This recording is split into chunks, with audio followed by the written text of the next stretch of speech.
All right, welcome to another edition of the Presidio Bitcoin Jam. The Presidio Bitcoin Jam, which looks a bit more like the Nostr news setup. It does look surprisingly like the old Nostr news, right? So when I was telling Haley in the lunchroom, when the cat's away, the mice will play. Yeah. Steve is out this week, and so he couldn't make it. In his absence, we'll be talking about a lot of stuff Bitcoin. We'll be talking a lot of stuff Nostr. For those of you who don't know, DK and I used to do a show called Nostr News. We actually did one recently, a couple weeks ago from here. And so in honor of that, I also wore my Nostr shirt today. Yeah. So if you can't see that. That's the NoFX logo. That is the NoFX logo. Shout out to Lightning Reinvented as Nostr. That's right. Lightning.store. If anyone wants to use the Lightning Network for cool payments, you can get shirts like this one on Lightning.store, and it's awesome. Yeah, not sponsored. Definitely not sponsored. Just a big fan. So I think I don't have anything smart to say about the tariffs. Yeah. I don't know if you do. We didn't even mention the tariffs. Yeah, I guess we have to at least, just acknowledge. Yeah, it's acknowledge. Crazy. Yeah. I mean, kind of like what we said last week, I don't also have any new particularly crazy insights other than to say a couple things. Number one, I am still pleasantly surprised, I guess, at how well Bitcoin has held up. Relatively speaking, I think we're around the same, area we were last week. Obviously, it's interesting that gold is spiking so much today. And, I'm not like a macro expert ever, but like my understanding is generally Bitcoin follows gold, but sometimes it lags by a few months. It'll be interesting to see how that interplay plays out. And then I think just kind of what I was mentioning last week as well, though, like I do think that in general, there's more than meets the eye here. I mean, who knows, politically speaking, if this is checkers or 5D chess or whatever, I honestly don't know. But it does seem like, increasingly, I do think that whether it's the administration or people around Trump believing that AI takeoff is imminent, I think that's still very possibly in play. Or what we talked about last time. And I think, Naval had a tweet where he was basically like anyone that can't produce their own drones is going to be a vassal state. And, that was one of the possibilities we mentioned last week as well, is that, I hope this is not, sort of a harbinger of a hot war. But I do think that's going to come heavily into play as well, is like you need to be able to manufacture your own defense. So nothing else really new to add to me there other than I think, Bitcoin's holding up better than I expected, and we'll see where it goes. And you had said something about a gold versus Bitcoin thing just before we sat down. What were you saying about how gold there was some commentary made maybe in the last week or so? Oh, I just think it's just interesting that, gold's like at an all-time high this morning, and Bitcoin is not yet. And just, historically, Bitcoin is, sort of lagged gold, generally in months is my understanding. So, it's interesting to me that Bitcoin has been a little bit more stable, but has not yet sort of like popped off. But I think, like we said last week, as global uncertainty rises, people want neutral store value assets. Gold so far is, what people know. Actually, I do think one thing we didn't mention last week was right after we got off of our show, Besson came on and basically they asked him about gold, some news media interview or whatever. And he mentioned Bitcoin unprompted. And he was like, well, there's many things that are emerging as, neutral store values, Bitcoin, gold. And he said Bitcoin first, which I thought was pretty telling. So, and he's not made any comments before about Bitcoin, or I think he has. I'm not sure, but it was just interesting to me that in an interview question that was specifically about gold as a store of value, Bitcoin's what he said. He kind of volunteered it. He volunteered it, yeah. So I thought that was interesting. Cool. But yeah. All right. Well, that can conclude the macro portion of the show. If you guys want macro, probably listen to Lynn Alden. Yeah, like I said, there's better people than us to weigh in on that. But I think our title we had vibe coding on again because vibe coding. I just can't get enough. Like I've been using so many different tools, and I just feel like a kid in a candy store. Just there's always new stuff to play with. Every few days, there's a new tool drops, and it lets you do something that you just blows your mind. You didn't know how easy it could be. Totally. So we talked about I mentioned the Nostr message signer thing that I completed last week, and then I think I've got a bunch of other projects that I was working on this week. Yep. That I can tell you about. But I think you had some thoughts on. Did you want to talk about the bounties that you proposed, or did you want to talk other stuff? Oh man, well we have a lot to talk coding? about. So while I can't endorse this as the greatest macro thinkers in Bitcoin, I can say DK may be the greatest vibe coder in Bitcoin right now. There's not a lot of vibe coders, but this man's maybe in the one. vibe coder Nostr overlap, the intersection, the N of one. Okay, it's a small group. The best and the worst. But I think it's going to grow. No, I think the first thing I wanted to say about this was I had a bit of a eureka that got some traction on Nostr this week. And, I forget the account, but I saw an account on Twitter where, so to take a step back, vibe coding, for those of you who haven't heard us talk about on the show, it's increasingly easy to use natural language, i.e. I just ask for what I want in English and, the computer can generally one-shot some kind of an interesting prototype. Now, to be clear, it's a lot more complex than that. There's a lot of little things in the weeds. Oh, this isn't connecting correctly. And so that was my experience this week, is realizing we're really, close to something amazing, but we're still not there for normies to be able to one-shot everything. However, you can see where this thing is going. The models are going to keep getting better. The tooling around is going to keep getting better. And you can start to imagine, oh my God, what if everyone in the world can create software? And this is what DK has been talking about for years, which is, are we going to have a world with disposable software where everyone makes exactly what they want? You can, remix all these pieces together, and it sounds awesome. Now, I saw a tweet from someone who seems pretty sharp, and they were taking a bit of a bear case on this thesis. And what's interesting is they basically said, look, I don't see a world where everyone's vibe coding their own apps, because an app is only really useful if you have access to data. Okay. Right? And so if you vibe code an app for yourself, okay, fine, that'll work. But most of the apps that we use today, or most of the websites or whatever, it's interesting because of interaction with other sites, other apps, more importantly, other people. And his kind of point, or whoever this was, it was an anon, his, her, whatever. Their point was basically, because the interesting data that you will want for those apps is mostly siloed, i.e. it's behind X and you have to depend on X's API, or it's behind, Facebook or whatever. His point was the apps that people make in general are not going to be that useful because the data is too siloed. And I read that and I was like, if only there was a global permissionless identity system and data commons on which we could build these apps, I wonder what that would do. And so basically, I started playing with some of the vibe coding stuff myself, and I went to Nostr and I made a post, and I was basically and I actually believe this, I think vibe coding could be the catalyst for Nostr adoption.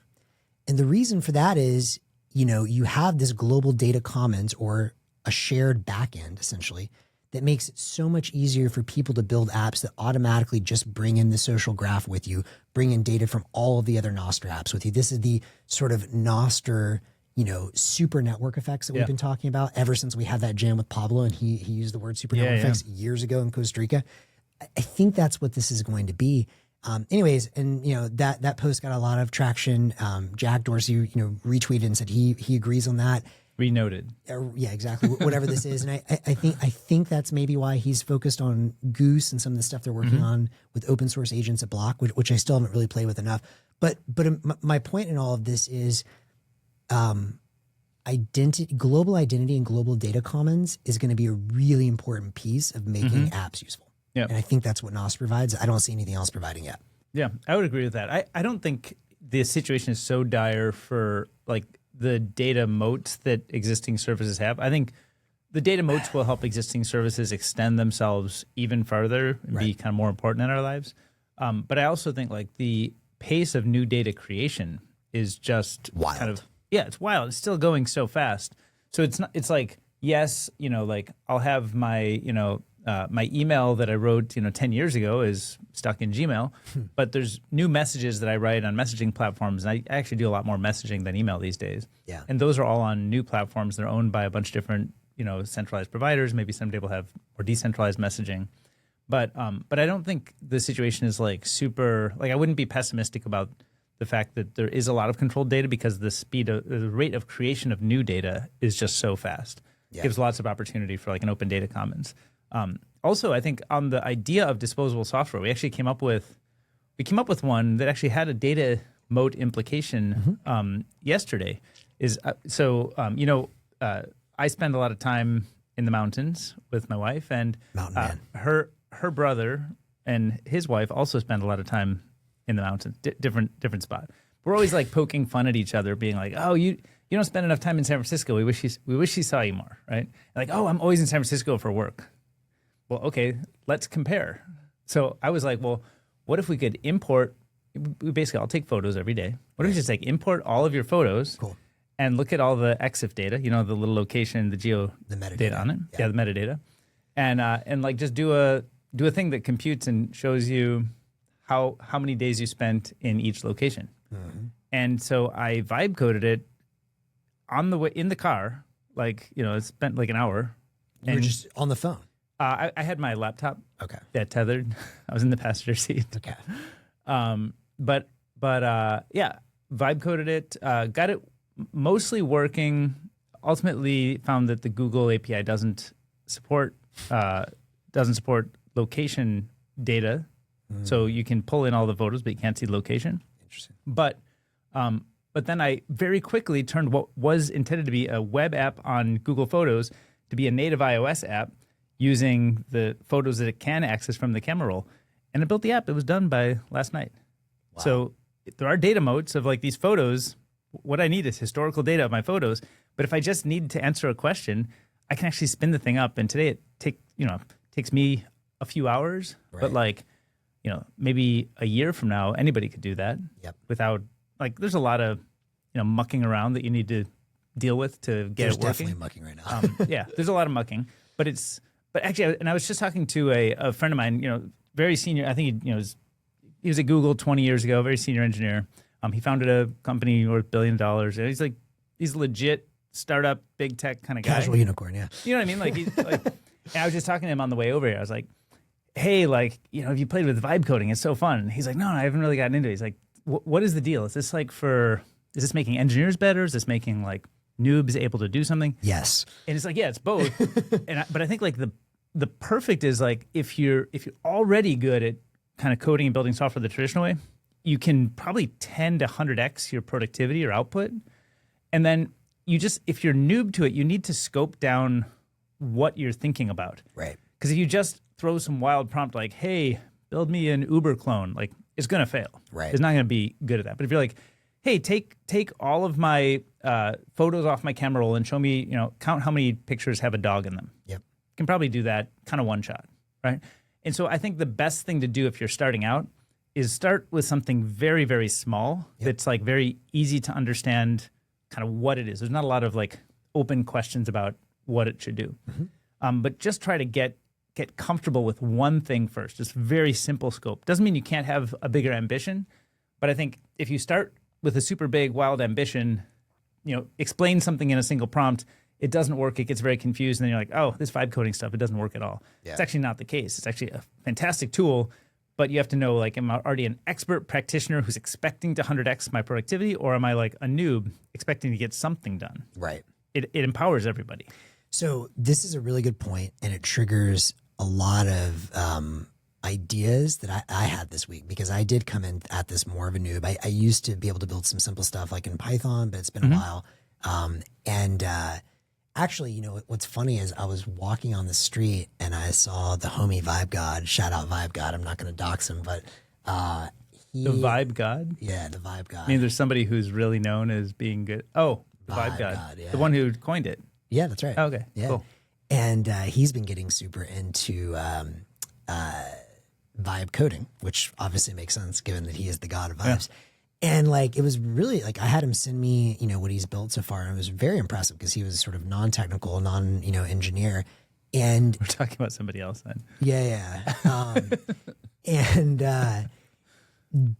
But anyways, but he got a lot of stuff working, but there was still a lot of like sort of kinks to work out, right? So he was using Nostr and building stuff mostly in Python, which is great because that's the language I'm most familiar with. So I was able to see some of the components, but there's still like a ton to your point of like, you know, you can't just like one shot stuff. Like I tried to do this weekend at like, you know, you can kind of see where it's going, but like there's like a lot of stuff that just doesn't connect. Like, okay, it's not connecting to the relays correctly, or like, all right, you know, I don't know, like I want to be able to like integrate with Insect Bunker, like all these different things. And it takes some tinkering, right? Yeah. But anyways, but that sparked in me when I saw him doing this. It was just like, he's the perfect person for like our hackathon. We're doing a hackathon in about a month. We'll hopefully be able to reveal information on that very soon. But you know, someone like that had good ideas, is in and around tech. So he's at least, used to some like product management kind of stuff as well. Like he can think about like, okay, there's like different chunks of this, but now he can actually just build his app, and it was really cool. I'm still trying to figure out. I'm like, is this Rick Rubin or Rick Rubin? Vibe God. Rick Rubin wishes he was Vibe God. It's VIBGAWD. He might even be in the chat right now. What up, Steve? Thanks, Steve. Yeah, way to hold down the fort. We got some love from Vibe Steve. Right. Anyways, so that got me inspired. But when I started trying to vibe code myself, I would say my experience with it was like a rush of excitement and then a trough of despair. And which is okay, because that's kind of where we are. Like I was like, oh man, I can one shot this thing and it almost works. And then I found all the little pieces that didn't work. And it got me thinking, I see there's like 3 things that I really want right now that I think would change the whole industry, particularly for Nostr. Wait, I want to get to those 3 things. Yeah, please. But first, you had a birthday. Oh yeah, I did. On Saturday, and at the show last week Thanks on for Friday, DK. you already doxed yourself, so I don't feel bad about it. Yeah. So last Friday, you said, "Oh, that'd be awesome if you could, make a video of that." So I did make a video, and I posted. I tagged you, but you're so far offline that even when I tag you, you thought I didn't. And I wished you happy birthday in the note. I'm really sad because I actually was going to come in here. My plan was I was going to give DK a hard time. Right. I was going to be like, DK, where the fuck is my video? Like, you promised you were going to make me a video for my birthday showing me how to vibe code with Nostr. I did it that night. And he did it that night. And I know, as an interesting topic, I sometimes feel a little bit like Kevin Kelly on this, where I love technology. I'm deep in it, but it's kind of like a love-hate relationship with technology. I go back and forth. So I'll definitely try and take like days completely off the screen, which is great. I feel like that's like a time when I can like finally unplug and like understand. Or you don't even open your phone? For that day, maybe like I'll still like maybe check some things on my phone, like if my dad's texting me or something. But I even have like apps set up where there's like, it's very challenging to reach me. Like only a few people have like the ability to reach me in this app, and then I'll go and check the other app later. Very, very little. And anyway, so that's its own sort of interesting conversation. I had a long conversation about that with Tony Giorgio on my podcast Ideas from the Edge about a year ago. So if you want to Google that, it's pretty good. But I didn't see your post or your video, so now I have to go watch your video, and I'm super sad about that. And I apologize. What I was going to say though is like you're trying to take on these very ambitious projects. You're like, oh, I want to do this Nostr thing and use NSEC bunker and all that, and like I think that's the dream that gets you started, right?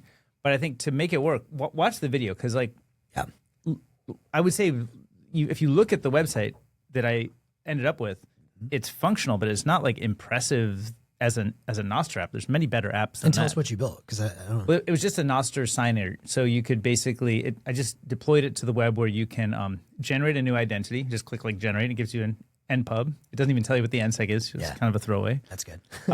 And then you type a message. There's a form box. You type a message. Then you click publish, and it publishes it out. And then I went over to like iris.to, the Iris client. Yeah. And I just copied that NPub and searched for it, and I found that account and I found that message. That's sick. So it worked. But my point is, think about how small that is. Yeah. Like you'd say like, oh, that's why would you bother with it? Well, the reason I bother with it is because I want to make sure I get something very small and contained working, because there were problems getting even that working. Such as like how long did that take? What problems did you run into? What did you actually have to like debug? I probably messed with it for like, I guess that was like an hour. Okay. And to be clear, DK is not like a total noob either. So if you're a total noob, I'm assuming even more than that. Yeah. Though I made that video for you and I published it out. It's on YouTube. Yeah. And I linked it on Nostr. So you can. I'll retweet it after this or repost it. You can see everything about. Like I walk you through basically all the prompts I did and all the places sort of where it went wrong, where it got confused, and what I did to change it. I think the whole video is 25 minutes, but I'm just reviewing what I had already done separately on my own. Yeah. But like the biggest challenge that I was running into is, think about it, like in Nostr, you have to like connect to the relays, and presumably that's using WebSockets. You can kind of tell it to connect to the relays, and it might stub out a UI that looks like it's connecting to relays, but it's actually not. It's just a stubbed UI. So you have to kind of like push it to make sure that it's actually connecting to relays. And so give me like the ping times, or show me like some indication that it's actually connected, or how it's connected, or something that would be variable per connection, so that you can get more confidence in it.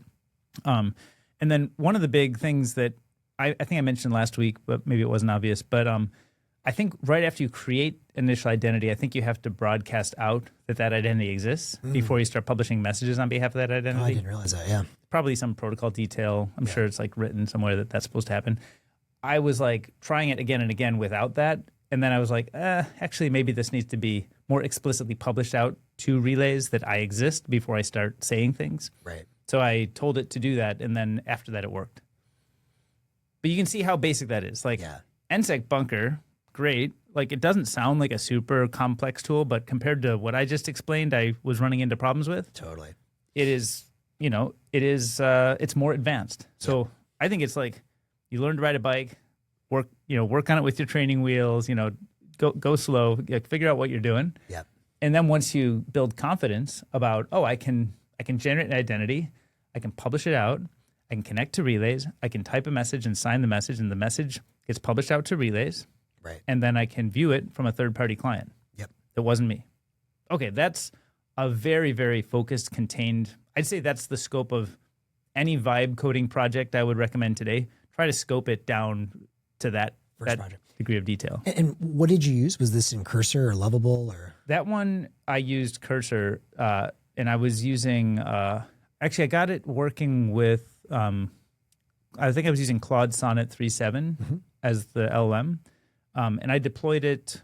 I actually ended up deploying it to Vercel by way of GitHub. So I actually didn't know how it was going to do all the Git integration, but it actually like walks you through exactly how it suggests to do it, and then it pushes it to Vercel. And you kind of have to. I mentioned last week I logged into my own GitHub. I created a new Vercel account. Yeah, and it all worked very easily. And like the LLM actually will coach you through all the steps you need to get it out on the web. What about like, did you buy a domain and like have to do like the DNS records and stuff like that, or when you wanted to host it, or does Vercel do all of that for you? I didn't do that. I think it's like cursor-nostr-message.vercel.app or something. Got it. So okay. That's next step. Yeah. That would be easy to do, but that wasn't. I have like extreme confidence that I can achieve that. I'm more like trying to run into the problems that I don't know that I can do, or sort of I don't know how I would do. I've never done before. And sort of in this hacking mentality, you just like try something, try to get it working, and maybe like once you solve the hard parts of it, then you kind of move on to something else that's hard instead of like actually productize it. Yeah. Sort of a proper hacker. I mean, unless you build something, you're like, oh, this is actually really awesome, and a lot of people have been asking me if they could try it, then maybe I'll actually productize it. Yeah. Push it to like a real production environment with a custom URL and stuff. Yeah. But for now, that wasn't important. So the first thing that I wanted to say that I want, this is perfect because you've already done this, and I'm going to watch that video. I'm going to repost that video, and I'm really excited for that. Yeah. But I think that's, while an amazing start, I was telling DK, and I'll say to anyone out there that is vibe coding with Nostr, maybe we have a Carnage, maybe we have a Pablo. Carnage is doing some stuff. Who's doing vibe lining, I believe, which is its own interesting, apparently like one-shot cell phone line type stuff. But I think the single highest leverage thing anyone could do right now, including you, actually probably you, because you are probably the single best Nostr explainer in the world. I would say that. Like, I believe that. Oh, thank you. Is basically just like live code or live stream, like Twitch, everything you're doing. What I want is, let's say intuitively, I think I have a lot of ideas, but like, I did Justin Moon's Biddle Bootcamp back in the day where we learned Python, all this stuff. And like, I was definitely this little kid in the class. I did get it working though, but like, I really needed like, okay, like, I think part of it is I like definitely lack patience. I just get frustrated. I'm like, fuck this, I'll be back. Right. A lot of people do. But what I would love to see is just kind of like a series of videos, like 0 to hero. Okay, cool. I totally get your point. And now we started with that first video of like, here's the very basic thing. Can we build up over a few videos to something more complex? And can I just literally like, if I literally explain it like I'm 5, I'm a child, can I follow line by line and get my more complex app working at the end of the series? So I'm issuing this call not only to DK, but to anyone out there that is vibe coding with Nostr. Like, I truly believe it's the single highest leverage thing anyone could do because there's so much demand. I know I'm just one person, but from people that want to build Nostr apps and just, Yeah, so I 100% agree that it's a huge lever for Nostr to have more people building more diverse, maybe disposable, but diverse types of apps. Like we have really tons of energy poured into building great social media clients, but we have almost no energy poured into anything else. Yeah. And so I think once you sort of empower people with simpler tools and workflows to just do whatever they want, make up some little app that doesn't seem super serious, but like it's actually cool, or you like it for some reason. Yeah. I think that is a huge accelerant to like the kind of data commons and the collective. I'm a big fan of that. Couple things. I think the most important thing to do to get vibe coding started is really like what I mentioned, is focus on scoping something down. It's like scope it to something that's achievable. Right. Because if you go too big, you're going to get frustrated and give up. Which is what happened to me this week. Yeah. And now the live streaming is actually, it's a funny thing, because in vibe coding, what you're really doing is you're acting kind of like the senior engineer or the product manager. And you're like dispatching kind of ideas to like your junior engineer. Yep. Right. And then they're kind of doing the hard work. Right. But like what you really do then when you like, once you dispatch that, then it actually takes time. Right. And so maybe you go away and, hop on email or messaging or catch up on something else. And then you come back to windsurf. So it's a lot of like switch out, switch out, switch back. Right. And then run a test. And then there's a problem. I screenshot the error that I get. Like, got it. So like I was working on some iOS apps, vibe coding. So I'm vibe coding in windsurf now. I've started with windsurf about a month or about a week ago. And I start vibe coding in that. Then it's modifying the things in Xcode. Xcode used to run like Mac OS or iOS apps to compile and run them. And then I run it, and then if it has like a build problem, instead of copying and pasting or something, I just like take screenshots and paste the screenshot into windsurf chat. Ooh. As if I'm interacting with like a junior engineer being like, hey, this thing doesn't compile, go fix it. I love it. So it's those kinds of things that you really want to focus on, like what are the types of things you might do to make your vibe coding work well. And I think it's like mostly scoping, and then don't be afraid to really like scope it down very narrow, and then don't be afraid to like ask questions like, wait, are you sure you've got that right? Is this real data? Is this test data stubbed out, or is this real data? And like, let's look at it a different way. Or I'd like you to like rewind, erase everything we've done and just take what the result is, or try refactoring this a little bit to simplify. Take a few minutes to refactor this, right? And it'll do that, and it'll come up with better results when you do it. It sounds crazy. Why would it come up with better results? It actually does. Yeah. If you really treat it like a junior engineer, it's very effective. But it means like a live stream might be a bit of hurry up and wait.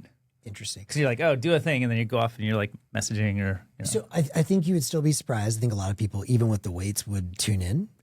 But maybe then the answer is not live stream. But yeah, like just record all of it, and then I don't know if there's like a tool now just go and, like, cut out all the dead weight. Yeah, if only somebody would vibe code the video editor, AI video editor. I actually want that. I tried doing it with an older tool and it didn't work, but I'm sure I could do it. But I think my point is like even if there's some like dead weight or whatever, like just hearing you talk about this, like I think this is a case of you're a fish in water. You don't even realize how many good ideas and expertise you have. Just like everything you just said, that was like extremely insight dense. Like, okay, treat it like an engineer, ask it to refactor. Like I would not have thought of like, okay, like, hey, just refactor this with a screenshot. That's awesome. So I would say, I don't know, even if you think it's like not good or too complex or whatever, like just post everything.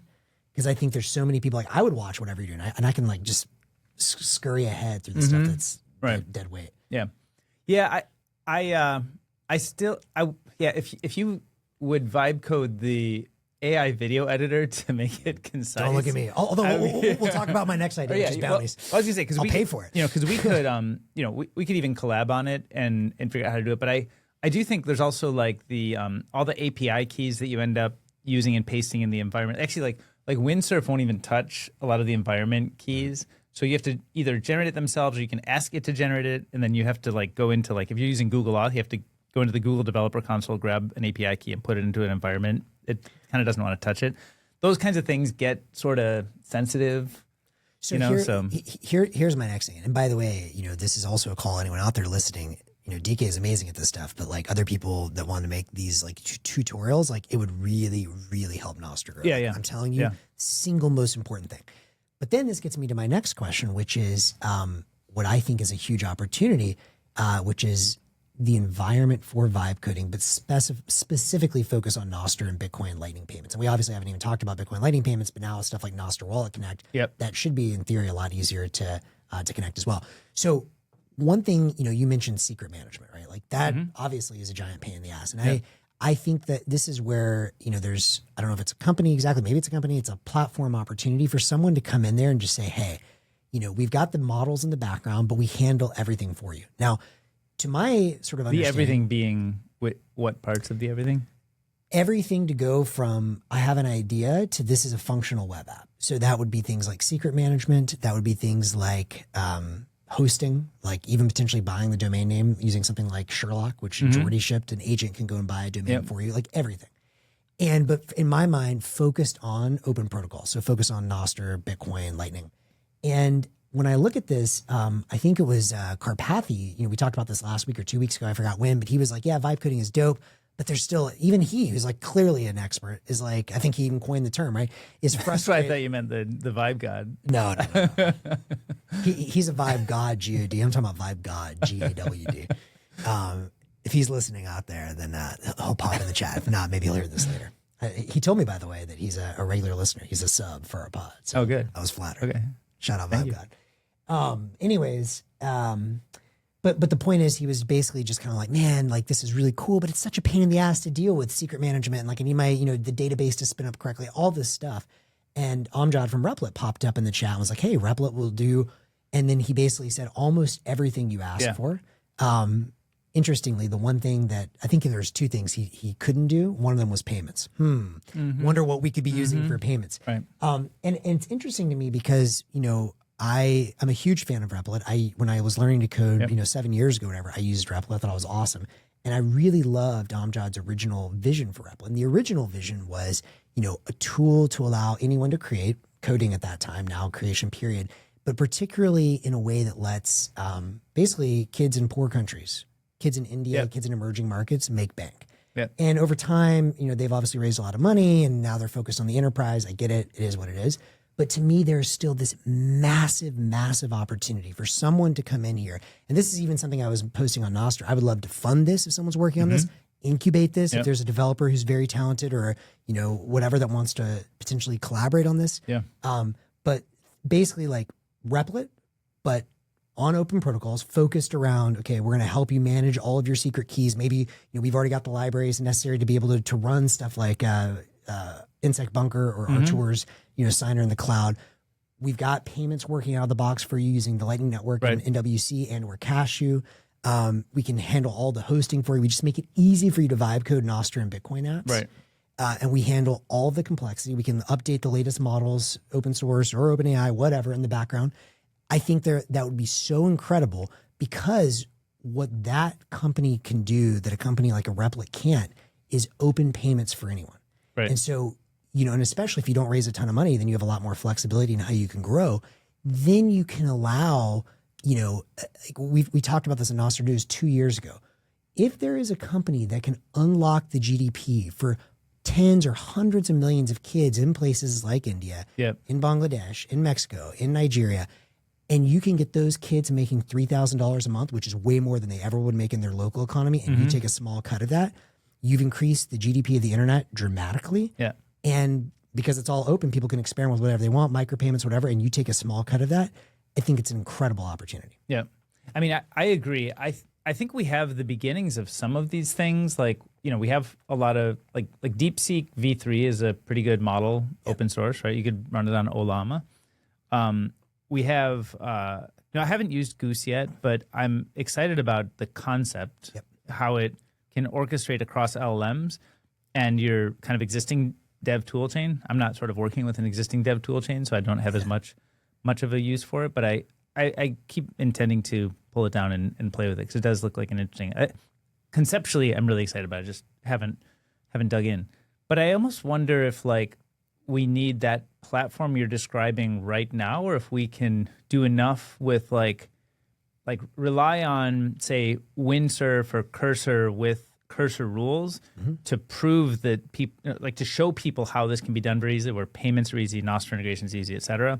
Secret management, you could probably somebody could help solve that. I mean, Replit solves this well. Yep. And if you had a configuration where Replit knew how to do, payment management, that probably kind of gets you all the way there. But I think almost like the most important thing is who's doing what with it. Yep. And in our people, like if there's enough demand, I think the tooling is good enough that we now just need to help more people create with the tools that exist. And then as there's more creation, then make the tools better. So 100%. And by the way, that's why I started education first. Yeah.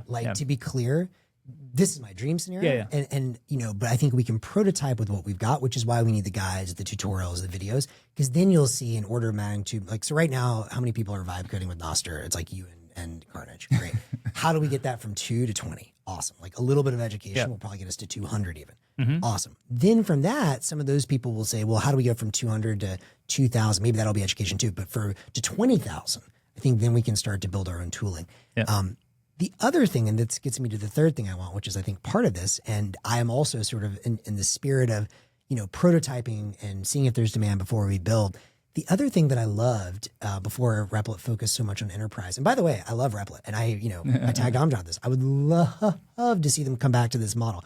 My guess is it's tough with how much money they've raised, but for someone starting from scratch, there's an open field. I think it's good still to have Replit with a great business and a very Bitcoin aligned founder.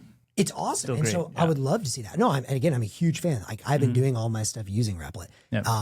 But what the thing that they also I guess piloted 3 years ago now that I loved was Bounties.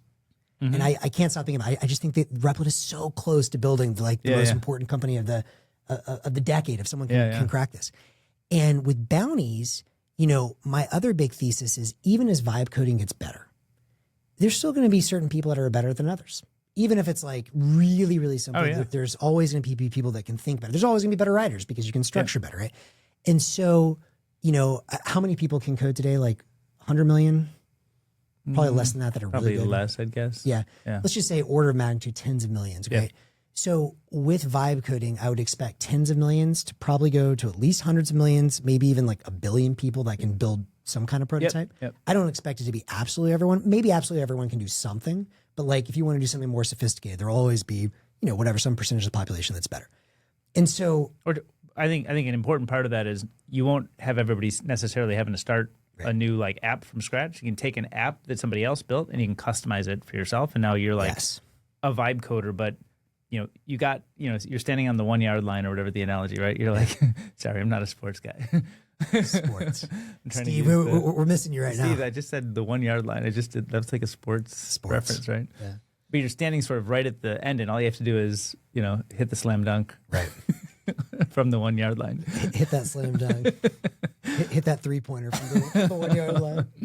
But anyway, not to interrupt, but yeah, I think we'll get to 1 billion, but it might actually even look different. It's not necessarily start with a blank canvas, but start with the canvas of other software that people build. Well, so here's the beautiful thing. Once you have open micropayments that are permissionless for anyone to build with, right, is I think you can do two things. The first thing you can do is you can say bounties. Like, hey, I get it. I'm not whatever going to build this app, but like now that there's, 100x more people that can build apps, I would happily pay $50, $100, like whatever the market clearing price. And for you put that bounty out, right? I did this yesterday. So, yesterday I was futzing around in Replit trying to get this thing thing to work. I have two ideas that I want to build. And the impetus for this is there's a really cool Reweird the Web hackathon. And I was like, man, there's a giant community in San Francisco that wants to build weird stuff, make the web. Is this the wild one happening tomorrow? Yeah. Oh, cool. And I'm super excited about it. And, in my perhaps overambition of trying vibe coding for the first time, I was like, oh, this thing is easy. I'll just walk in this hackathon and vibe code the stuff I want. Then I realized, oh shit, we're not there yet. But I'm confident this community of people that wants a long tail to bring back the weird web, to escape from everything being within 6 company silos, would love Nostr, would love open protocols in general, would love Bitcoin payments or Zaps. Yep. But it's still just, it's too hard to show people how to build with it. So I was like, okay, I'm going to go to this thing and I'm going to just show people this thing exists. And like, I guarantee you, if we can get some like traction going in San Francisco, there will be a lot more people building on Nostr. Yeah. So that was sort of my naive ambition. I had 2 ideas for this, 2 ideas I still like that I thought would be fun for a hackathon like this. One I called Memester, And the idea behind Memester is it's a meme template generator. You take the most popular, whatever, your favorite memes, the guy looking back at the girl, Winnie the Pooh, whatever it is you like.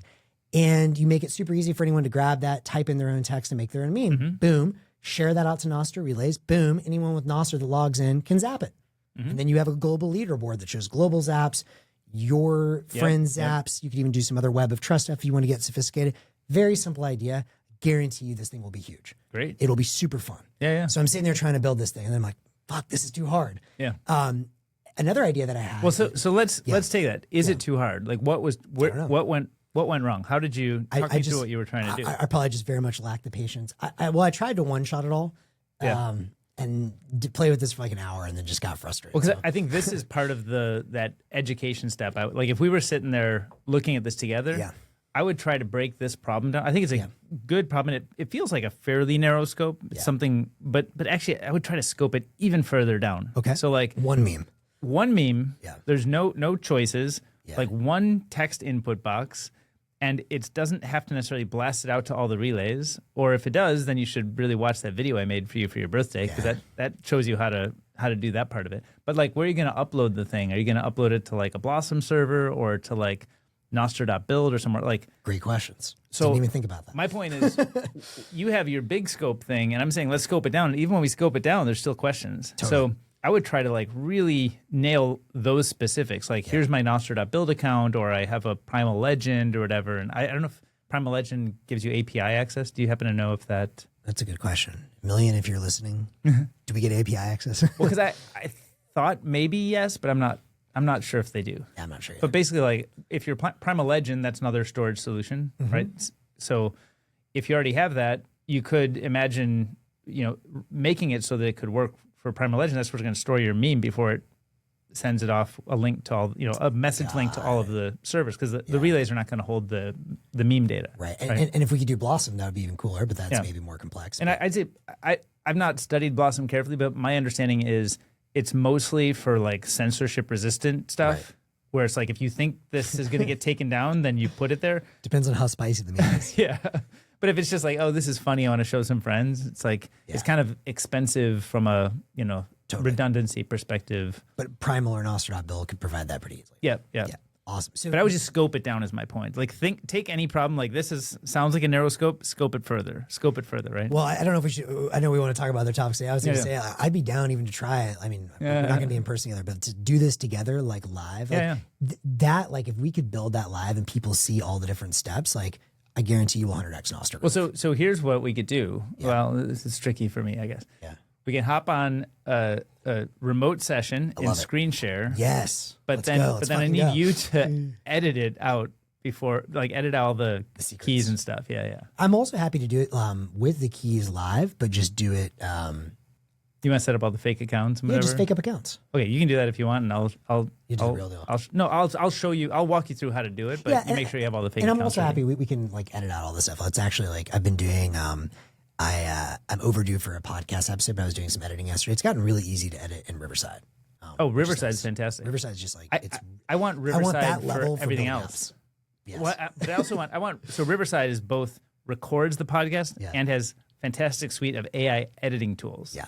But unless you recorded the podcast with Riverside, you can't use the AI editing tools. Oh, interesting. So it's obvious to me that somebody should just build like the AI editing tools of Riverside without having to record it on Riverside. Like we're just recording it on, OBS and whatever here. Yes. We just have like the raw files. And by the way, so going back to the sort of like Replit for Nostr and Lightning idea, so you have the bounties. So I posted 100,000 Satoshi bounty. This is live right now. And I posted for another app idea, which I can discuss as well. But so the first one was the meme app. Yeah, the first one was the meme app. And I'll come back to talk about the second in a second. But the point is I posted 100,000 Satoshi bounty. There's a couple of people that are working on it right now. And, if it doesn't get built, then I'll know I need to up it a little bit for next time. But 100,000 Satoshis or 100,000 Bitcoin, as UNC would say, to be clear, 100,000 Satoshis, not 100,000 Bitcoin, what you guys are thinking. I'm definitely not in that position. But it's a little bit less than $100 in US dollars today. And if I need to up it, double it next time or whatever it is, there's some clearing price to get something decent there. And but a couple people are working on it. And interestingly, I saw one founder who is from India tagged to someone in India. And so that was always my thesis, like $100 for someone in India that's pretty technically relevant. Yeah. Probably not bad, especially if they're good and they know their way around this. Maybe it can get done in an hour or two. Anyways, so that's where I kind of see things heading. But to your point about the Riverside being able to like break apart different components. Now imagine, in addition to Bounties on that sort of Replit-like platform, you also have a place sort of like a mini micro app store. Mm-hmm.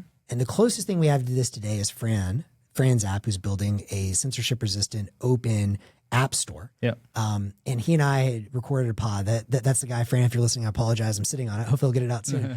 But I really think there's this huge opportunity. And maybe this is even something the Replit platform could bring in. But just to say, here, and ranked by Web of Trust using Nostr, here are all the different components you might want in an app. Hey, you love the Riverside editing tools? Here are the components you can just take straight from that app and plug into the new thing you're building. And so now you have Bounties, but you don't just have Bounties, right? Because the thing I was trying to get across with my memester idea is whatever, 100,000 Satoshis is not that much money, but it's a good idea. Yep. And if someone does this well and they do it commercially and like, you know, they can even bake in like, hey, if you use my site, I get, if you use automatically, you know, 1%, 10% of all the Zap fees through there, you can make real money on this thing. Anyway, so the point is once you start having Zap splits, once you have the ability to do programmatic split payments and you have that for the different pieces of software that you're remixing with and you have a store or some like repository to find all of these things, then, you know, you have the opportunity not only just to get paid to do things with Bounties, but you could like, you have repeatable, you know, passive revenue streams if your software or your components get used over and over again. Yep. If it gets used a lot, on the kind of infrastructure platform side, I don't know if did you talk to D++ about the stuff she's doing for the hackathon? A little bit, but mostly just what you've told me. So she's doing these, you know, a bunch of like Lightning integrated with like an old Nintendo ROM, right? Where you can actually like get, you know, you can zap Lightning to get power-ups and stuff and kind of control it. So it's like little controls like that. But I almost feel like there's, I don't know if there's like an open source or commercial thing, but I feel like there's an opportunity to build, do you know like Xbox Live? It's kind of like leaderboards, identities, avatars, discovery, app store stuff. I almost feel like the games ecosystem just has like a bit of a need for something like an app store, but it may be that it's an open source infrastructure thing to help like Nostr become like that kind of glue that connects. The same thing that Xbox Live, you know, Steam has a thing. Well, how would this compare to Steam? Because Steam is it open or no? It's you download the client and then they take a tariff just like just like the I mean, I guess, you know, like 2 weeks ago they called it a tax, but now we can call it a tariff. But they take a tax. They're basically like an app store. It's basically very similar to the iOS App Store. But it's, you know, it's for games. They have a games audience. They have payments. They have leaderboards, discovery reviews, all of these kind of like horizontal components that are not the actual game content. But it seems to me like that kind of thing should exist in like an open web. Right. And there's a bunch of like infrastructure-y things to do there. And now, like I was saying, I don't know if this is open source infrastructure or if this is, you know, some private company or maybe many private companies will come around and solve that in different ways. But that seems like an exciting idea that sort of does bind payments and identities, but with a little bit of like a content thrust behind it. I love it. You know? And again, and this is something I talk a lot about in the episode with Fran's app, which hopefully I'll drop very soon here on Ideas from the Edge. But, you know, the components of which you need to build this in Nostr are similar for all these different kind of app stores, whether it's components to build an app, whether it's the app itself, the games, whatever it is. You know, you need identity. You need Web of Trust. And so Fran and Pip have also built an API, which is like a Web of Trust API, which allows you to basically sort and rank any component based on whatever your own algorithms. But it's really cool because then you're like, okay, I'm looking for games, but like the view of the game store I want is only games that DK has zapped. Right. Or only, you know, DK's follows, the people that he follows has zapped, like second degree. Anyways, I think there's so much potential around this. And I really fundamentally believe as we see an explosion orders of magnitude more apps, more information on the open web in Nostr. Like open is ultimately going to win. And the people that can help you take the one thing you have that's still scarce, which is your attention, sort through that and find what you actually need and deliver the app you want, the experience you want. Like there's going to be a lot of value to accrue there. Yep. I actually think that games in particular are an interesting starting point for a bunch of reasons. I have a active Slack that I'm involved in that's not really open source related at all. And I was talking vibe coding with people, and I was encouraging people to play around. And a lot of people just started building these, I'd call them somewhat like art projects, somewhat like games, but they're not like a utility where they need to like ingest data or log into some server. It's just like, oh, I have an art project idea, right? It almost feels like Burning Man more so than like, I like that. SaaS software, right? And that's sort of where people gravitate towards. And they're kind of, their first step into it. Maybe they're not a software developer, a little more noob style. They come in and they build art or games. And I think that is nice because it's like a very closed system. A game sort of is its own contained narrative. It can have a beginning, middle, and end. It can have a structure to it that helps people like fully express without needing to worry about the outside world. It's just like an inner world. And so I feel like this may be part of what really, we think a lot about utilities and communication, information, and search, and like these very like horizontal technology things. But I actually think games are what draws a lot of people into programming. That's what drew me into programming, 40 years ago. And I think it still brings a lot of people in today. And people always have game ideas, or like you look at Minecraft and the modding ecosystem around there, or like Roblox and all the custom games that like kids build. So I almost feel like that is an area that I feel like a lot of energy towards. So I'm right now working on a game with the intention of using it as like a substrate to figure out how does should these leaderboards and stuff be platformized, or what would that look like? And hopefully we can maybe that'll be part of what I do with the hackathon. Sick. Yeah. I'm excited. And it's interesting, actually. So this Reweird the Web thing, the hackathon tomorrow, they have 3 tracks. One of them is like indie games. Oh, cool. And again, what are the other tracks? There's indie games and... Indie games.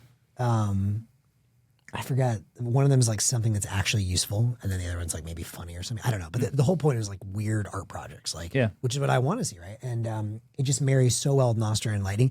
And I so wish someone more competent than me could just go and be like, hey guys, here's so easy. Just use Nostr Wallet Connect and you can integrate Zaps. Like all of these kids' minds will get blown because they're going to build cool games and they're going to be like, man, I so wish I could just like, whatever, do the thing where, I click the Mario coin and it's real money. Or like I just zap and give you a quick, That's what D++ stuff does, right? You play Mario and you jump and you actually get sats for it. And if there were a way to show these kids like, hey, you can build your weird little game and just integrate payments and integrate identity immediately, like it's going to go about. So I sadly am probably not going to be there tomorrow. We'll see how far I can get with them.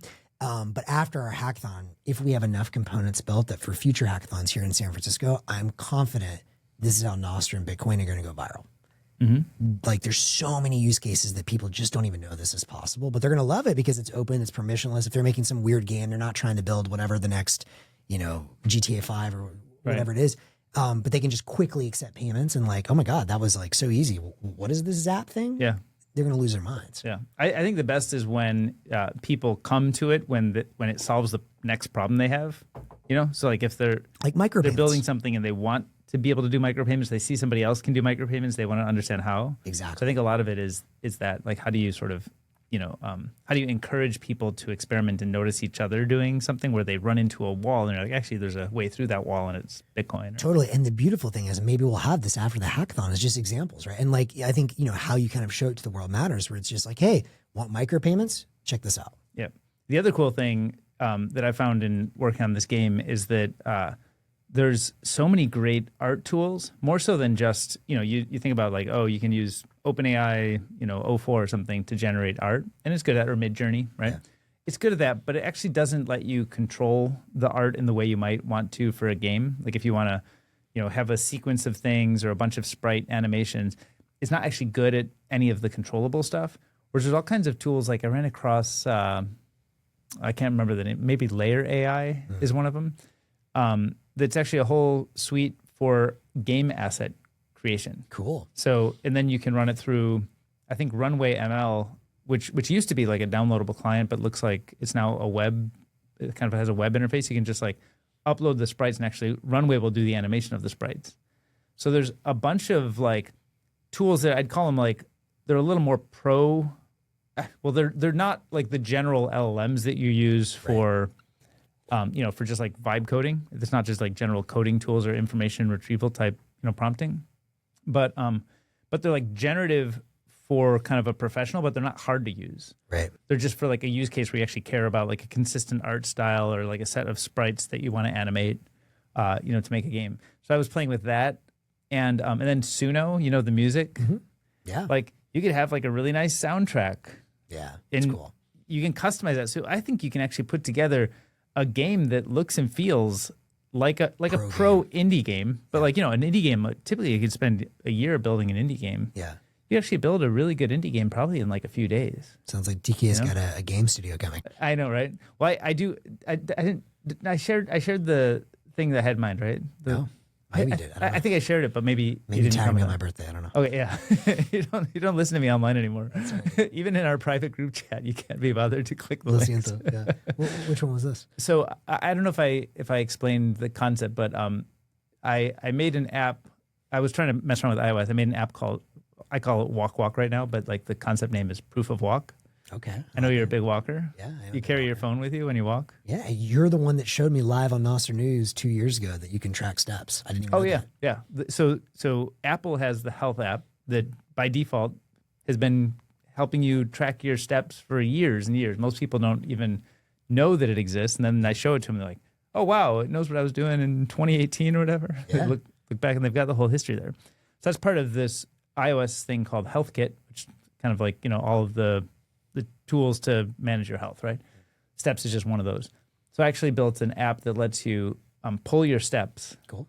And I want to build a game where the steps you do in the real world give you kind of energy or power in the virtual world. I like it. So it's a little bit... Oh, that's cool. And Proof of Walk is like that concept of taking work in the physical world and turning it into it's a really good idea. Virtual world stuff. Yeah, it's again, as we've talked about with Bitcoin over and over, it's creating the portal between dimensions, between the digital and the physical. Yeah. I love it. And so we can do it with, so I've actually got a prototype. I'll show you when we wrap this, but I've got a prototype and now I'm like deep in this. I'm like, actually, I've got a lot of ideas. This can go in. Hell yeah, I want to use this. Yeah.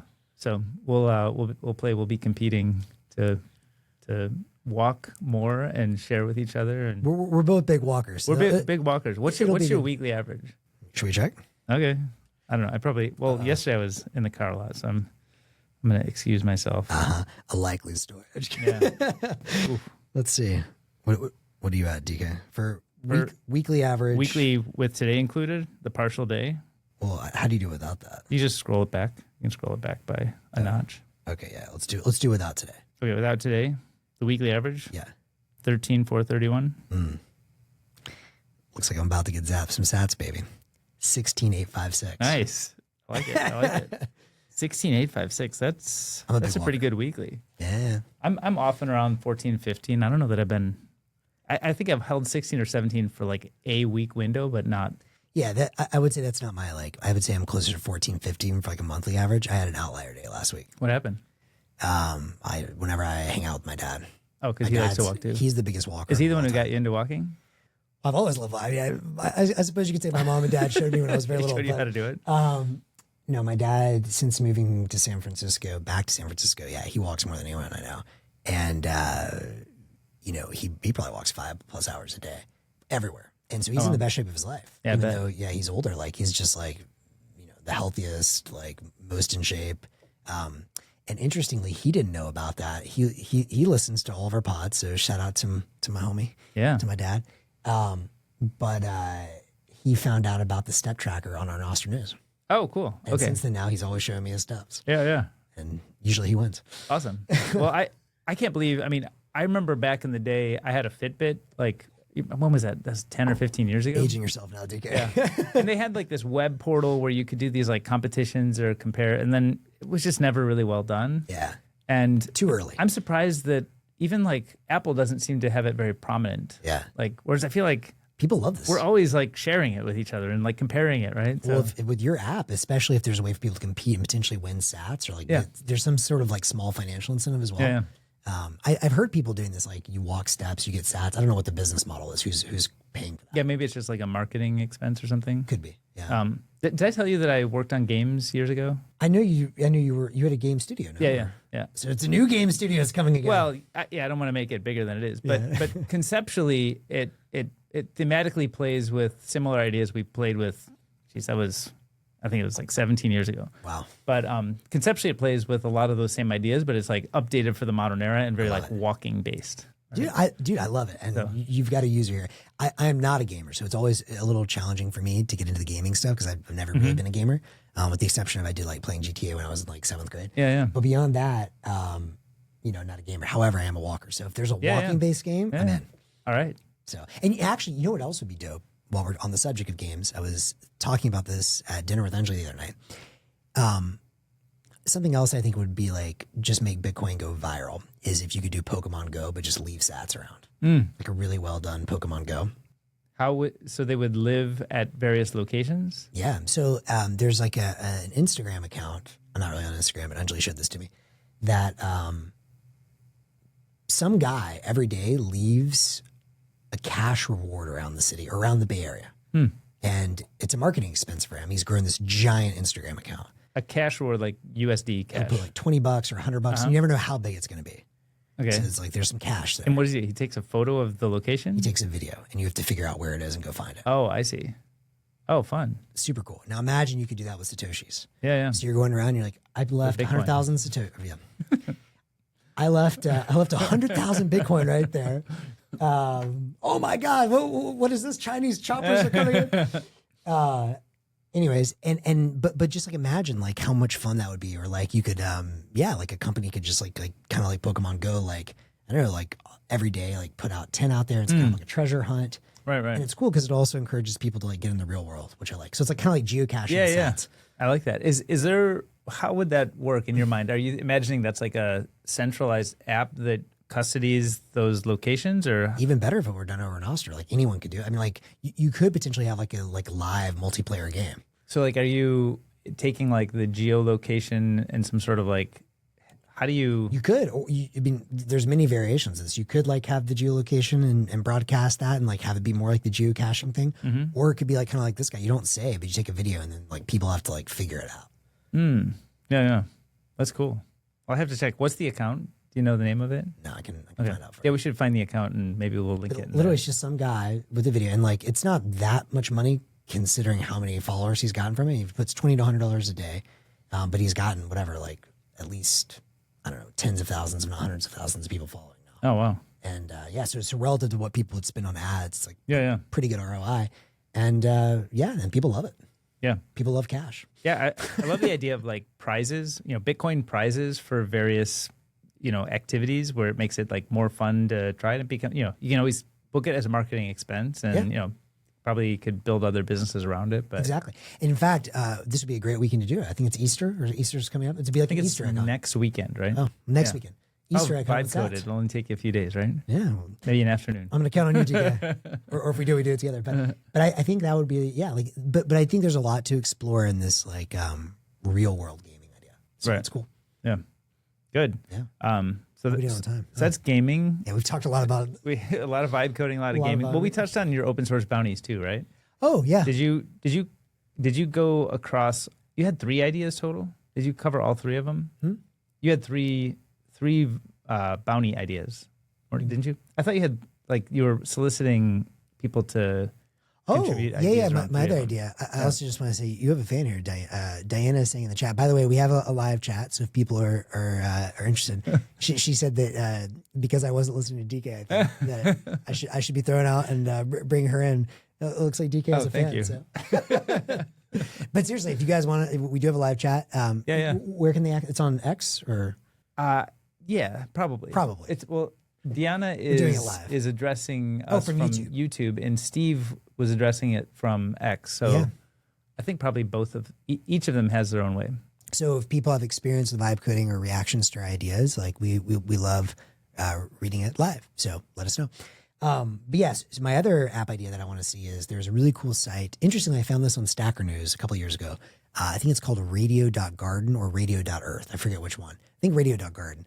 And it's like a really cool, like sort of three-dimensional representation of the Earth. And it shows like every, I guess, FM radio station. And you can just scroll around and listen. It's like, I want to listen in Paris. Oh, I want to listen in Rio de Janeiro. Oh, I want to listen in wherever. Like, and it's super cool because then you can see all these cool radio stations. You can see, well, what's trending in Paris right now? What's trending in, the Middle East? I was listening, St. Petersburg and Moscow actually had a lot of really good radio stations, a lot of good ambient, a lot of good chill out. I was very impressed. Lo-fi beats. Yeah, I was very, very impressed. And again, in this world of like, the politicians and the tensions and stuff, I would have never even thought to look at Russian radio stations, but I was impressed. Right. Anyways, I was thinking to myself, the other app I would love to see is basically someone just literally clone that, but let me log in with Nostr, see what my friends are listening to, zap the radio stations, and zap my friends for sharing it. Mm-hmm. That's it. Mm-hmm. So, and a leaderboard.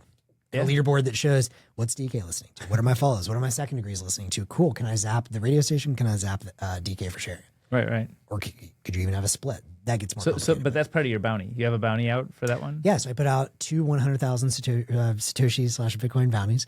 And I said I would, if people can build either of these before Saturday at 9 a.m. Pacific, I'll pay 100,000 sats each.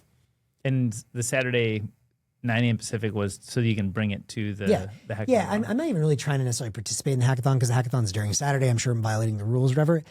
My sole goal in this is like, I love that people want to make the web weird again. Yeah. I think Nostr and Bitcoin are incredible tools for that. Mm-hmm. And I think it's just a shame and a crime that all these like really great hackers in San Francisco just have no idea this exists. So my sole goal is just to be like a diplomat and be like, guys, you can integrate open commons identity. And like, this just seems like such fertile ground because these are people that they're not trying to build, $1 trillion businesses. Yeah. We capture all the value. No, it's like they just want to make the web cool again, and like I think that's what Nostr and Bitcoin can do. Yeah, totally. I'm down for it. Well, I'm gonna be out of town. I told you I'm flying, but I'm gonna be vibe coding while I fly this afternoon. Amazing. And then I'll be back. I'll be back here by next Friday. Amazing. So hopefully I get for to the hear. Next hackathon. Oh, are you? No, you're gonna. That's on Saturday, so you'll be tomorrow. Yeah, tomorrow. So you'll be back to talk about it next week. Yeah, unclear if I'll be in live or not, but. Okay. I will be able to talk about it. So. Yeah. Cool. Anyways, so those are the ideas. And by the way, and just to be clear, so there's never any confusion, I said I will give out a total of 200,000 sats, or Bitcoin. 200,000 Bitcoin. Basically just choosing at my own discretion. So just to be clear, like if 10 people do this, I'm not going to give out like a infinite amount of Bitcoin, just to be clear. But cool. And you see Deanna saying, I definitely had an idea I archived for a moment after Nostriga that was about gamifying a particular type of incentive. So now I know who to reach out to when I'm ready to explore that. David King. You should definitely go and plant the seeds for Nostr.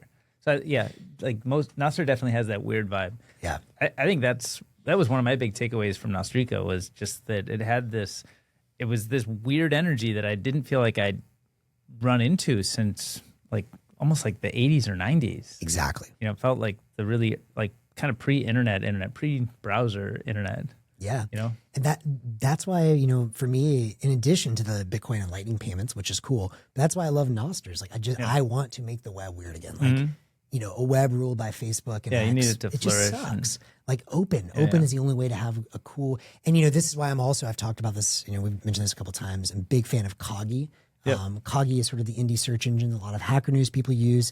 Again, these guys are kind of like the trendsetters or tastemakers, I would say, the Anons as well. Mm-hmm. And, they have really cool modes where you can do things like there's the indie web or the small web, and they have special indexes just to see, like, I just want to pull up long tails of blogs. I think another great sort of idea for a Nostr app is just like, kind of like, I want to see like a random scrolling, like a random chat roulette. You actually could do chat roulette with like, and it would actually work this time because you could use reputation. So you're not just going to get someone like, flashing you. But like for ideas, like, hey, I just want like every day or just like real time, just like show me a random cool, weird blog. And you can use Web of Trust to see like what your friends think is cool, what they're zapping. Yep. There's so much cool stuff we can build with Nostr. We just need to get past this. It's just social media. It's not just social media. Like we have identity, we have a data commons. Like let's make it weird and awesome. And can you tell me a bit about the new project? I think it's newish that Will is doing. Yeah. I think NoteDeck is something of a evolved open browser platform. Do you know much about what that is? I don't know a ton. And if Will or someone, I know LSAT's working with him on there, is listening to this, I would love to get more explanation. Will basically commented on my post about vibe coding being the catalyst for Nostr adoption. His basically point was what he's trying to build with Node Deck kind of, I think, is somewhat like a browser, and that has a lot of the components you need to use Nostr, like key management, I guess relay selection, just kind of already handled for you. So something like a browser. And then I asked him where to get started. He shared the GitHub, and I haven't done anything with it since. So but is that maybe the thing when you were talking about like somebody to take the Replit ideas and make maybe that's it. Kind of full stack, more simple to use? Is Node Deck possibly that, or? It could be. I mean, my guess is maybe the components from Node Deck could be used in this like building platform as well. And my understanding is what he's trying to do with Node Deck is more of a consumption experience, at least for now. So it's more like a web browser.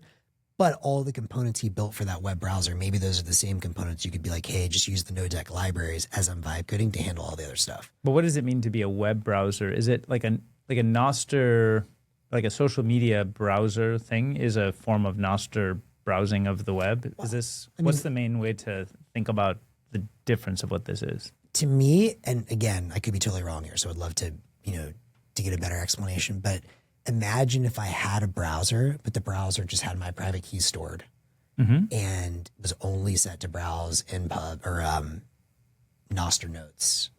And isn't that literally what Damus is though? Like this is something different, right? Yeah, but I don't. That's a great question. I guess I don't fully understand the difference. I thought this was something more of like an application infrastructure, like kind of like your Replit idea. I thought it was something to do with like you could build a new type of content, a new type of display, and it does all your key management. Well, I think to be clear, Damus is and all of the current popular clients like Primal are very geared towards like the social media short note form. I know Primal does have long form in there as well.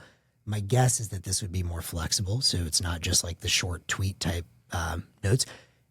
He did mention that this is like infrastructure you could use to vibe code with, but I think there's still like a consumption experience he's focused on. Okay.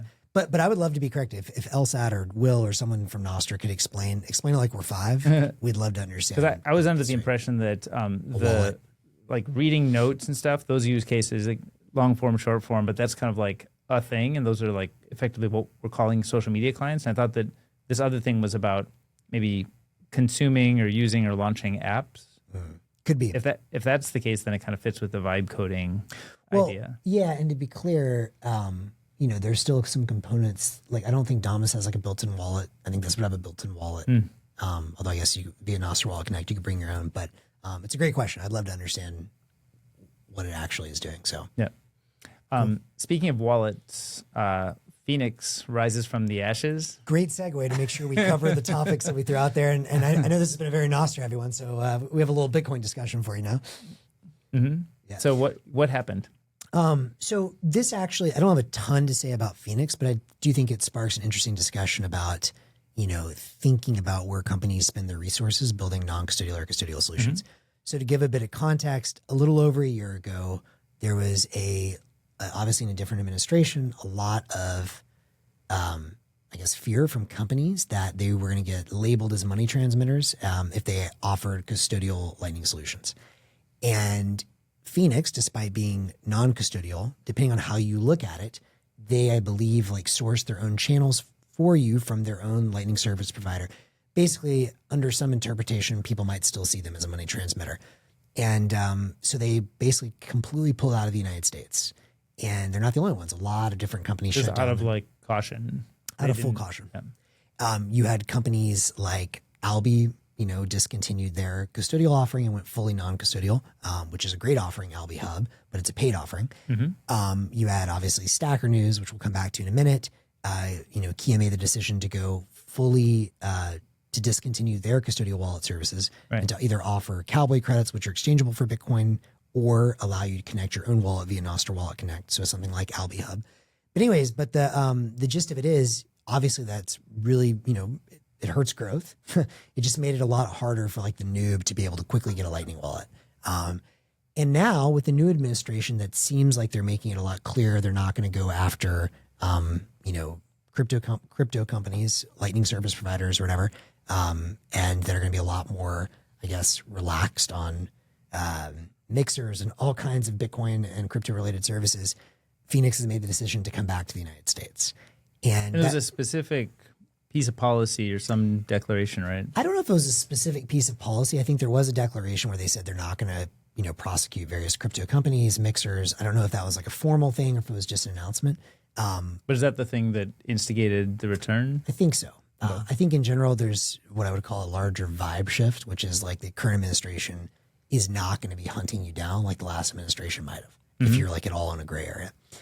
And anyway, so Phoenix, which is a French, company, is now back in the United States.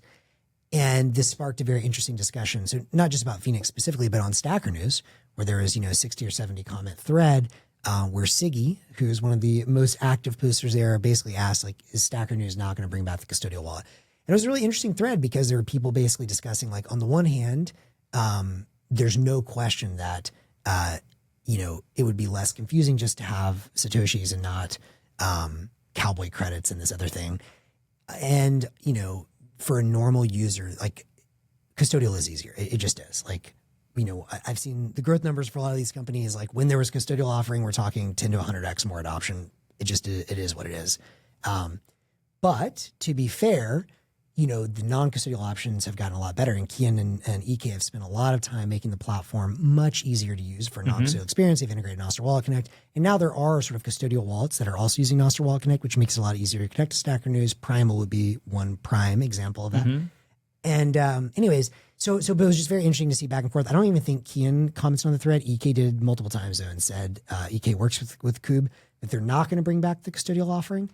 And it was just interesting to see people debate. Some people were very much in favor of like, hey, the site's going to grow a lot more if you bring back custodial. You've got the clear.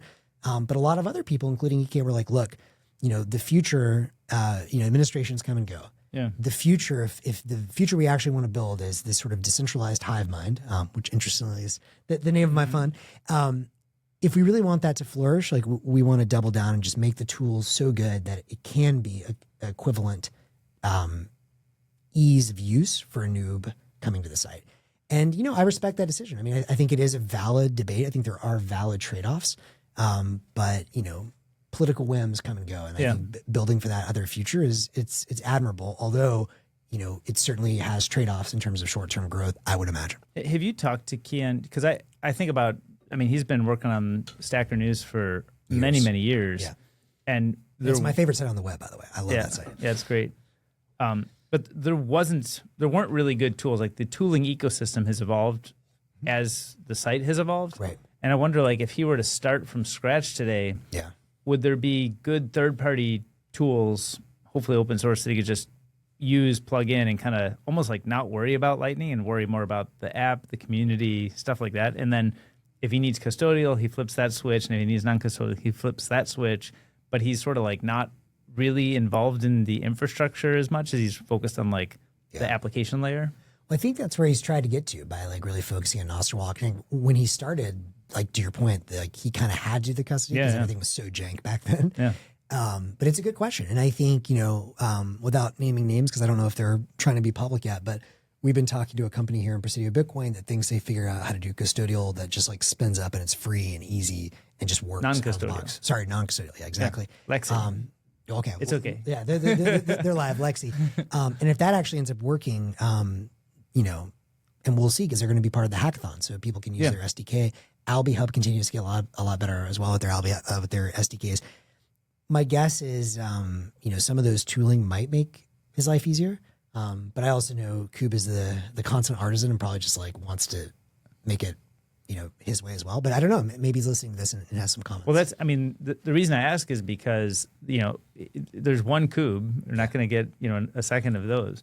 But there's probably thousands of people who would aspire to build something and they'd want to either use the Stacker News infrastructure, like the payment infrastructure, or, find somebody else who provides similar payment infrastructure so that they could build their own thing. Because Kube is both building the infrastructure and the application. Yeah. And, super talented dude and like great team. But it'd be, I think, almost like more appropriate for an application layer company to focus just on that if there was a really good infrastructure layer. And I don't know if that exists yet or not, but it feels like that would be a big unlock. and maybe Lexi. I mean, I've been suggesting to Max that we wrap it in a SDK so that we can use it for the hackathon. And he said he doesn't mind me mentioning it out loud. So as of yesterday, he said it's gonna work. So we'll see. It is. Yeah. Oh, good. So we'll be able to use that as a solution for the hackathon. That's what he says. It's not built yet, so like it remains to be seen. But that seems to be their plan. Good.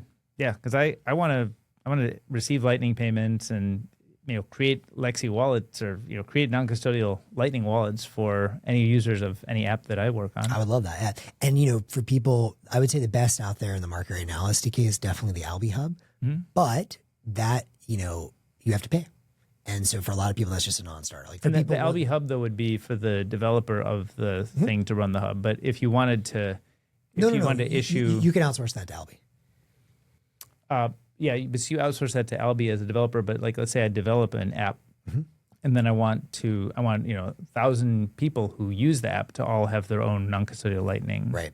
Would you have to pay Alby for each of those? And that's the issue right now, is unless they figure out a way to do it where you can just spin those up for free. And I don't think anyone has figured that out yet, except for possibly Lexi. And so we'll see how that works. Right. I think that's an important infrastructure layer. Super important piece. Yeah. Cool. So Phoenix is back. We got Phoenix back. Yep. What else? We talked Note Deck. We talked, I don't know. What else top of mind? Any comments, your questions? one Zeta hash? Huh? Did you want to talk about your... Yeah, I mean, I think this is important to mention. We'll probably, Steve, when you're back, we'll go a little deeper because I know Steve really cares a lot about mining. But right after we logged off last week, I was really excited to see that for at least, I could be wrong, but the first time I've ever seen it, Bitcoin touched one Zeta hash. And that's the hash rate. So that's the amount of total computation securing the network. That's a big deal. It's a big deal to me because the thing I really track when I'm looking at the health of Bitcoin price, whatever comes and goes, maybe there's a lag behind gold and this and that. But what really matters to me is the network secure and what's the energy cost of Bitcoin? So the two metrics I'm always tracking are just total hash rate, and Capriol Investments has a really nice chart where they explain the energy cost. So like just what is the production cost? The cost to produce one Bitcoin purely priced in joules. What does that cost? That's a number I track very closely. And so for the first time I've ever seen it, we touched one Zeta hash. Before that, it was around 700 exahash. That's what I've noticed in the last couple of weeks.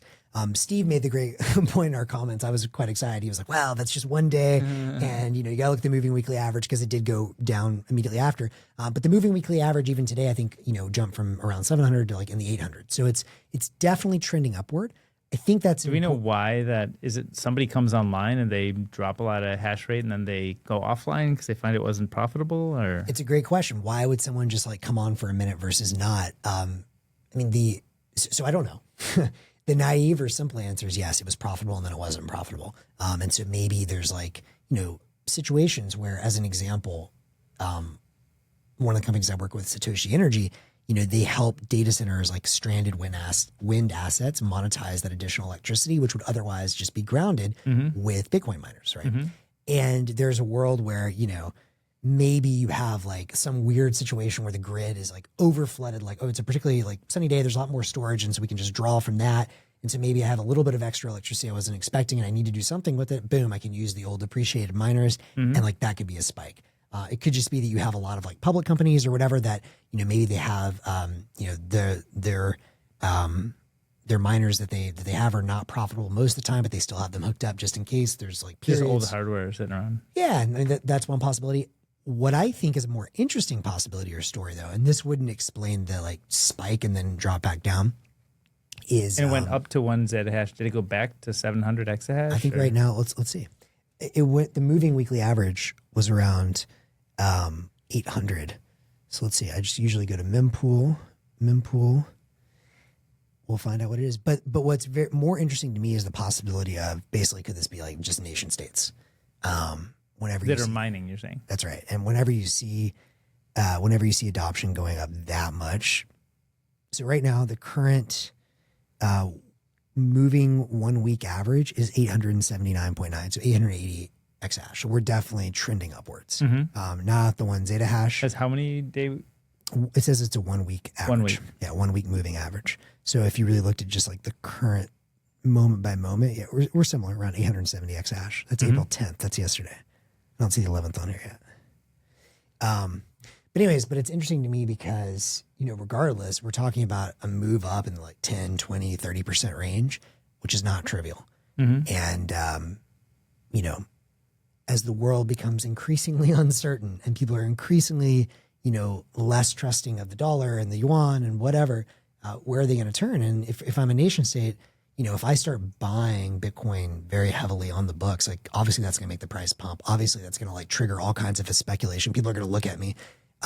If I mine, then potentially I could do that a lot more privately. And potentially I could monetize energy resources, which I might own, which are completely going unused. And I definitely expect to see hash rate continue to grow as governments continue to embrace this. And, if you're a country that has hydropower that's completely unused, personally, I think, as we'll talk about on the Earth Day episode, solar is where it's at. Right. And that's continually going to eat the lion's share. But that's a sort of a longer term play. In the short term, if I have any unmonetized energy asset and I can make more money mining Bitcoin and I want to start stacking and I don't want to show the world I'm stacking, seems like a good way to do it. But I mean, what can you really stack? You're stacking 3 Bitcoin per 10 minutes if you're winning them all? Well, I mean, yeah. Can you get to nation state level? Well, you think about it, you've got 3 every 10 minutes. And let's see. I'm just thinking out loud because it feels to me like when I hear nation state numbers, they're often talking about thousands of Bitcoin. Yeah. On the smaller side. Let's see. Huh? Well, it's a little bit more because you still have the fees, although the fee markets have been down. Let's see. A bit more. But let's say, okay, so you've got 450 Bitcoins issued a day. If you have 10% of the hash rate, let's say you put a lot on, so you're getting like 45 Bitcoin a day. 45 times roughly $100,000 to make the math easy. You're talking about $4.5 million. Like it's not nothing, right? And you start stacking that slowly over time, privately without a lot of people knowing. I think the other key element is this is a great option for countries that have unmonetized energy resources. Right. Yeah. So anyways, it's just speculation on my part. I have no idea, but cool. Also speculation is this Bitcoin. Yeah. Steve has a comment, measuring hash rate is statistical, not precise. We'll probably talk more about that next week. We should talk about that, yeah. And I talked again about the UTX Oracle, which is another statistical thing. Yeah. But what I would just say on that is we'll go deeper, but like it's trending upwards. That's the interesting thing to me. Cool. We've got a few minutes. Do you want to mention a little bit about Bitcoin securitization? There was this new... Oh, thank you. Yeah, that's a great point I forgot to mention. So Bitcoin securitization, from the very first episode that we did with Steve Live, we were talking about MicroStrategy and what exactly is MicroStrategy doing? Like, how are they? And what I've come to realize over time with MicroStrategy is, a lot of people were debating like, oh, they're trading at a premium to their NAV, to their net asset value. Like, what are they doing? It's like, well, no. What MicroStrategy is doing is Michael Saylor calls them a refining company. And at first I was like, the hell is this? But now I get it. I think he's absolutely right. He basically is buying Bitcoin, finding giant pools of capital in the market that have various mandates or restrictions on what they can buy. There's people at those funds that want access to some part of Bitcoin's returns and or volatility stack. He's essentially taking that volatility, repackaging it, tranching it, and giving it to those big markets. And to be clear, those markets are like, we're talking the bond market, whatever, a third of all global wealth, funds that can only buy public equities. That's a huge chunk of the total global wealth as well. And what's crazy to me is, we talked about this on the show that I think all of us are very much in the camp of, we want to make Bitcoin quote unquote useful. We want to see it used on the internet. That's why we talk about the AI stuff. That's why we talk about Nostr. But if I just and I love that. And of course, and that's where I focus a ton of my time and energy. But if I just put on my investor hat and I say, what is the market saying? What is the market screaming at me? The market is screaming, MicroStrategy is like, I think has the best performance of any public company in the last year, even over NVIDIA. It's screaming the capital markets want to be able to access Bitcoin. And they want to be able to access Bitcoin volatility in a way that they're able to access it. Right. Like there is no question. The fact that MicroStrategy is doing this well, it is the market screaming. You can like it, you can hate it. It is a fact. As an investor, you sometimes just have to listen to reality. I mean, you should always listen to reality. He or she who hears reality best often, should in theory win. But what's interesting to me is like, okay, so MicroStrategy is doing this. And you've seen some tiny plays, Metaplanet's a small company in Japan, similar scientific was starting to do this. But I'm sitting here looking, I'm like, what is going on? Saylor is giving a masterclass in financial engineering and securitization, and no one else is doing this? And we talked about, well, he's in this unique company, this unique position because he controls the public company, like he has all the voting rights and as the founder. And, it's a public company, so he can access different kinds of capital markets. And it's a weird situation. It's like, okay, that's fair for a while. But it's like, if I'm sitting there watching you just like sit there and just print money, at some point you're like, well, is anyone else going to like compete with this dude? Is anyone else going to say like, this is the playbook, it's working. The market is screaming it wants securitized Bitcoin. Yeah. Where is the competition or where are the people? And finally last week, I was very excited to see this because it's someone that we've talked about, praised before in the show, someone I follow closely since 2018. And I think is just one of the best thinkers in the space, which is Pierre Richard. And Pierre announced the Bitcoin Bond Company, which is a new private company at this point, although I wouldn't be surprised to see them go public quickly, which is essentially doing that. They're going to, essentially buy Bitcoin, securitize it, and sell it to different market actors in different tranches with different risk profiles and different mandates.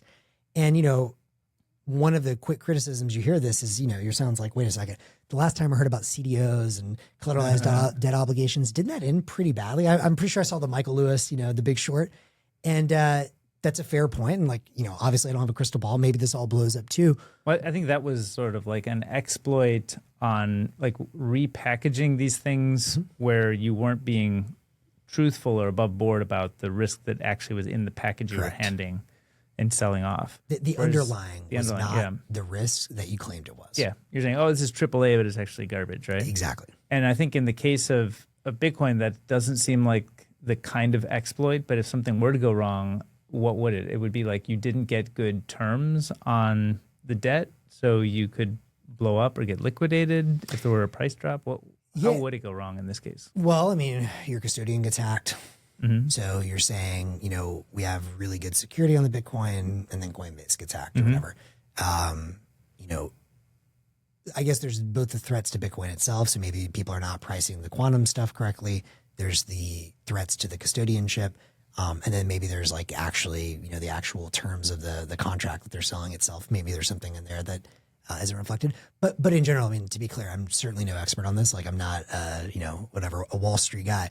But in general, what I would say is the market wants this. It's screaming it wants this.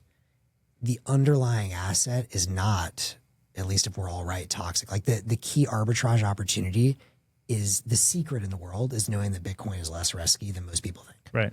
And if that's true, then this to me is just kind of a no-brainer. And I'm like, duh, this is going to work. Like, let's see tons of other companies And doing does this. each actor exploit like a different arb in the market? Like there's like maybe a capital pool over here that has a mandate. They can only invest in thing X. And so somebody shows up with thing X, but they end up vacuuming up all the capital that has that specific mandate. And then a new entity gets launched and it has to go after capital that has a mandate for thing Y. Yeah. And to be clear, well, I think there's different ways you could do this. Like I don't know or want to go too deep into what Pierre is thinking, but there's obviously opportunities to have like one company public, like MicroStrategy. There's opportunity to do individual SPVs for different kinds of entities. And, maybe some of those need to be public companies, maybe some don't, depending on the kind of pools of capital you're accessing.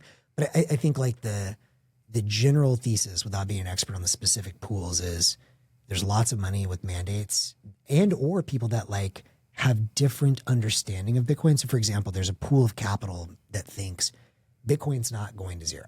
I'm pretty sure it's going to be around. Do I think the entire monetary system is going to move over there and in the future everything is built on top of Bitcoin? That sounds pretty crazy. But I'm willing to have an instrument that assumes Bitcoin doesn't go to zero. And so anyways, the point being, I think you can structure the risk based on where people are at. To help people express a bunch of different beliefs. Exactly. Yeah.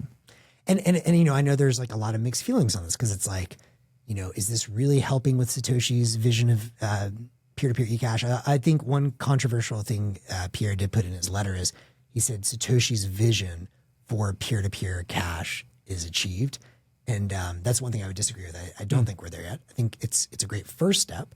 But clearly until more people than just like, whatever, a few people going to PubKey or paying with Bitcoin, I think we've got a ways to go. I think it's the foundation though. It's the foundation, yes. Right. Like you couldn't really invent a peer-to-peer eCash without this foundation, but maybe Satoshi thought we were there already, and like maybe we're just all collectively realizing it's just a long process. And the first thing you have to do is get the core, like what is money, and get money right. Yes. And that's more a store of value than medium of exchange and payments. But that this is actually the right way, and it's just like unfolding over the course of maybe decades. And I agree with that. And so my view in all of this is like, don't fight gravity. There are things that are inevitable. I think it's awesome that we're all pushing for people to use Bitcoin, hopefully for online services, AIs. But at the same time, it's like everything, it's kind of like, as we've talked about with Kevin Kelly, there are things that are inevitable, right? Like you need building blocks to bring together to form the next building blocks. So like cells to build molecules all the way up and all the way down.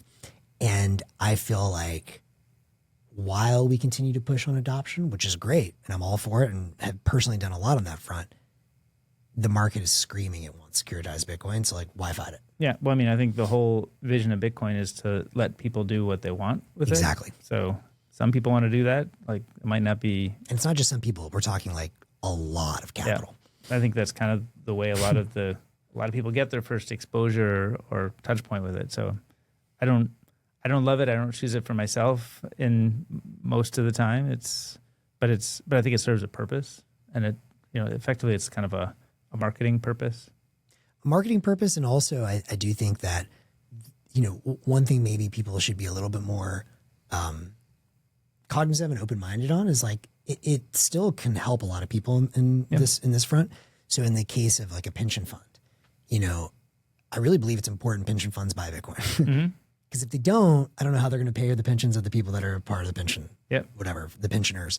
But if they do buy Bitcoin, then like those pensioners probably are in a pretty good, they're in a much better position than they would be if the pension fund did not buy Bitcoin. Yep. So anything else, or on that note,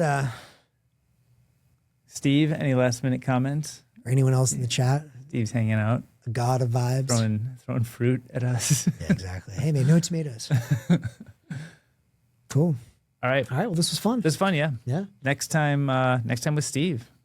Till next week. All right. Bye. Thanks, guys.